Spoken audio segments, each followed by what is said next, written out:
যারা নোমানীকে হত্যা করেছে তারাই সেদিন শহীদ বুদ্ধিজীবী হত্যাকাণ্ডের সাথে সম্পৃক্ত। আন্দোলন সংগ্রামকে আর কোনোভাবেই স্থগিত করা যাবে না। তখন তারা টার্গেট করে বাংলাদেশ যেন দীর্ঘমেয়াদে মাথা উঁচু করে দাঁড়াতে না পারে, দীর্ঘমেয়াদের ষড়যন্ত্রের অংশ হিসাবে বাছাই করে টার্গেট কিলিংয়ের অংশ হিসাবে তারা তৎকালীন সময়ের বুদ্ধিজীবীরা যারা ছিলেন এই দেশ পরিচালনায় ভবিষ্যতে ভূমিকা পালন করবেন এবং কোন দেশের সেবাদাস হিসাবে ভূমিকা পালন না করে বাংলাদেশকে মাথা উঁচু করে দাঁড় করবেন, টার্গেট করে করে সেই সমস্ত বুদ্ধিজীবীদেরকে, লেখকদেরকে, সাংবাদিকদেরকে, কবিদেরকে পরিকল্পিতভাবে যারা হত্যা করেছে, আমি প্রথমেই সেই সমস্ত শহীদদের জন্য আল্লাহর কাছে দোয়া করি, আল্লাহ তাআলা তাদের শাহাদাতের সর্বোচ্চ মর্যাদা দান করুন এবং সেই শহীদদের ঘটনার সাথে যারা সম্পৃক্ত, তাদেরকে যারা হত্যা করেছে তাদের বিচারের আওতায় নিয়ে আসার জন্য এতটুকু বোঝা কি যথেষ্ট নয়? 2024 সালের জুলাই আগস্টের গণঅভ্যুত্থানে তার কিছু আগে আমাদের বাংলাদেশে প্রকৌশল বিশ্ববিদ্যালয়ের শহীদ আবরারের মতো একটা মেধাবী ছাত্রকে যারা হত্যা করেছে তারাই আসলে সেদিনের বুদ্ধিজীবী হত্যার ঘটনার সাথে সম্পৃক্ত।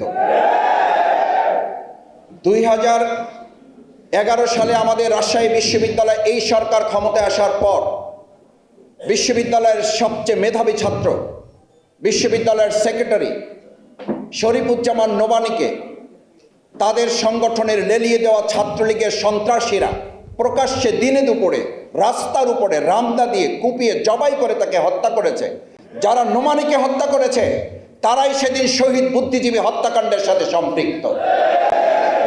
যারা বিডিআর হত্যাকাণ্ডের নামে আমাদের চৌকস মেধাবী সেনাবাহিনীকে হত্যা করেছে তারাই শহীদ বুদ্ধিজীবী হত্যাকাণ্ডের সাথে জড়িত।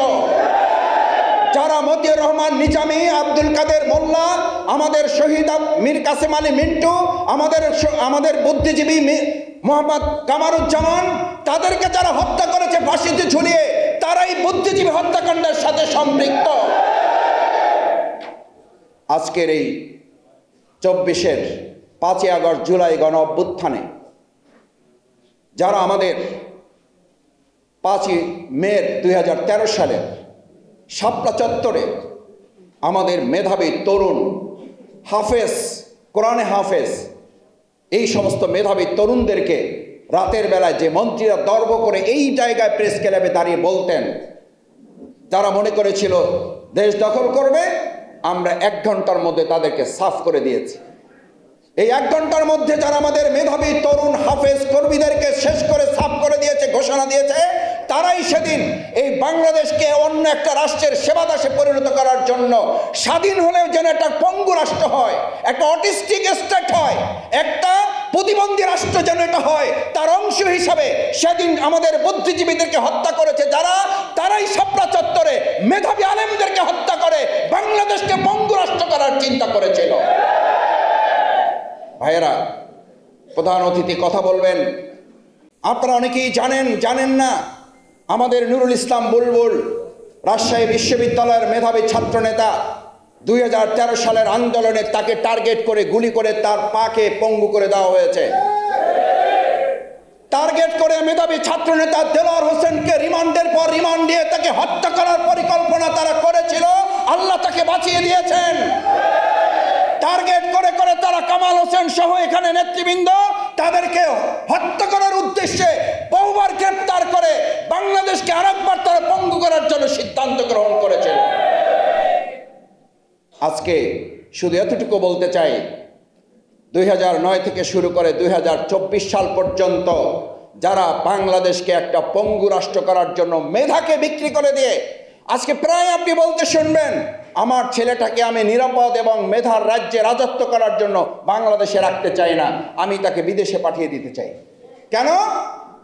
বাংলাদেশের সেই 15 বছরের আওয়ামী ফ্যাসিস্ট খুনি মেধাহীন একটা সরকার, কোটার সরকার, তার মূল পরিকল্পনায় ছিল বাংলাদেশকে মেধাহীন করে এটার মাথাকে নুয়ে দিয়ে সেবাদাস এবং অঙ্গরাজ্যে পরিণত করার জন্য মেধাহীন একটা রাষ্ট্র করতে চেয়েছে।